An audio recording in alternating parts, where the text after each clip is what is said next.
Even in the midst of trouble, why join the larger company when you can evolve and grow to greater heights yourself?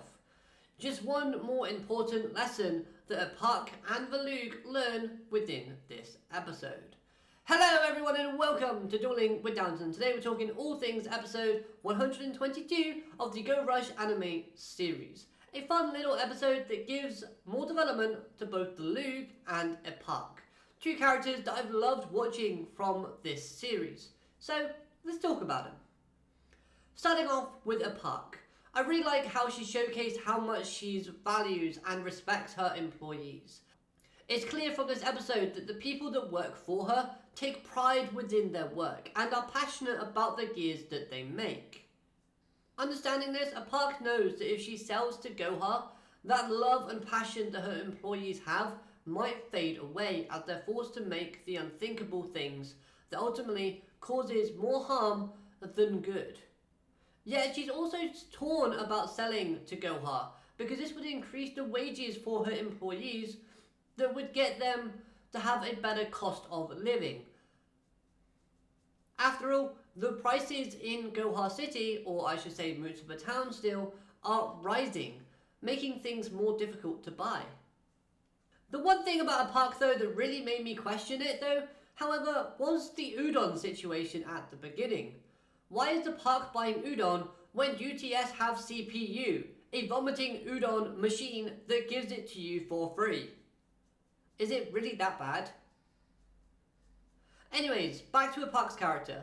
It's clear that she values her staff, calling them invaluable, thinking about their livelihood as well as respecting them enough to never consider the idea of using her nobleness on them, to force them to do something that she wants them to do. To the point that she's a little surprised as well to the fact that Yugioh suggested this idea, as it does take away one's freedom, and that is a bad thing, which is the whole lesson and thing we learned when a Puck broke out of her box and why she was covering herself, because when she used it on others, she felt like she was stripping that freedom away from them. This episode was a good character building episode for a Puck, as she also showcased her leadership skills and adapting to situations as they unfold, showing that she can evolve both herself and her company, learning to embrace change and growth without losing who you are as a person or the company itself. As shown with the Kamijo company fusing both gears and manga together, thus giving them the same high quality gears that they've always made, but with a twist that makes them more unique, giving them a better USP, and adding to the business, increasing sales and value. Okay, yes, she was wavering a little bit at the start of the episode, and we learned that she didn't fully believe in her employees like she should have. But her showing that she understands the era and could see that the Luke's point of view as well, / his love for manga, was all part of her development journey. Seeing and hearing that emotion from her character was incredible. Amazing voice acting skills were on display, and wonderful animation was presented to help make a Puck's character so much better within this episode overall. It really highlighted one of my favourite characters from the series and made me love her even more.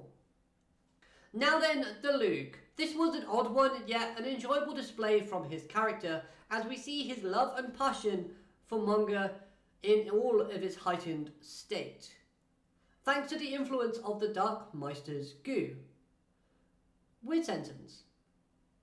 Now we already know that the Lug loves manga and his desire to share that joy with the world, but he takes it to another extreme within this episode, as he's under that influence and is trying to turn the Kamijo company into his manga organization. But it's clear while under this influence he isn't doing his best work, as the workers he's employed / using didn't freeze upon reading his manga scripts. Now this could also be referencing the massive real life struggles and hardship the mangakas face sometimes when they're under extreme amounts of pressure and they're experiencing a loss of passion or burnout, because there's heavy demands and massive work schedules. Who knows? Maybe I'm reading too much into this, but sometimes shows like Yu-Gi-Oh! Do reference real life situations within their episodes, and I think this could be an example of one of them. Moving on now though, we do finally get to see a three-headed Dragias in the form of Trinity Dragistar, a level 12 monster that can be match winning with its multiple choice effects. And this card can make a second attack and a third attack during this turn. Or it can be shuffle up to 3 normal monsters from your graveyard into the deck, and then you can destroy a spell / trap card on your opponent's field, up to the number of the Dragias you shuffled by this effect. But it does get balanced out slightly with its requirements. Still though, this is an amazing looking monster with a very powerful and useful ability / effects. So I can see it being used quite often, considering it's not too difficult to get out. Going back to the Lug and the theme of following passion, it was great seeing that his love for manga had no restrictions. Or it didn't mean that he had to pick sides, Goha or Kamijo.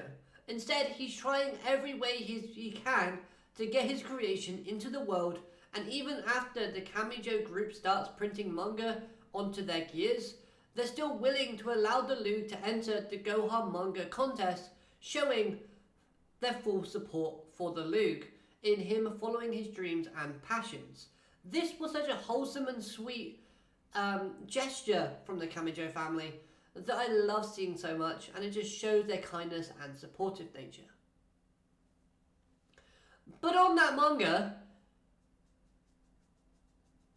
that he makes for submission, it's clearly showing Tiger and the Luke Man, which is a crazy reference. Now correct me if I'm wrong, but wasn't the Luke Man created by accident when the manga written by Luke during his early childhood was forced into that photo scanner / fax machine?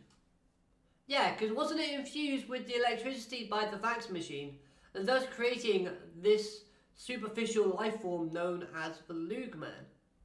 I mean, this life form did take over a variation of the President Drone helmet and possess Luke to take a physical form. So how does the Lug know about it, and of course about Tiger? Did the dark matter goo give him a glimpse of the future, or did Yugioh mention this when he was traveling with the Lug in the sort of latter stages of season 1? Either way, this was a great reference that had been jumping out of my seat when it appeared. Seeing Zenet within this episode was rather eye-opening as well, as we see the Darkmen are starting to take more of a sense of self and individualism, doing things on their own, showcasing more interest in things like Zenet being interested in manga, showing more emotions, and even doing things that would make the Dark Meister upset. Now, this isn't something massively new, as we've slowly seen the Darkmen gain more personality and individualism, but this is the first time that we've seen them actively get the Dark Meister annoyed and doing more things on their own without being ordered to. And finally, on Yugioh's character, it was nice seeing him gain another win, and maybe this message of fusing things together will help him bond more with Kawaii, as that's still a plot thread that we need to explore. But this new fusion with Transamu Buster, Rainic, was a really cool, but felt like an anticlimactic fusion for the situation as well as the timing of the episode. As normally, a 3 material fusion monster is a massive deal, and we kind of see it within those big climactic duels at the end of a season. So seeing it here does make me feel like we're going to be seeing something new and better moving forward. Still though, it's a pretty cool unit and I like the design. Anyways, that'll do it for me today. Hope you enjoyed this review. If you have, please hit that like button, comment your thoughts down below, and subscribe because I'm bringing you more Go Rush content moving forward. Have a great day, alligator, matane, goodbye.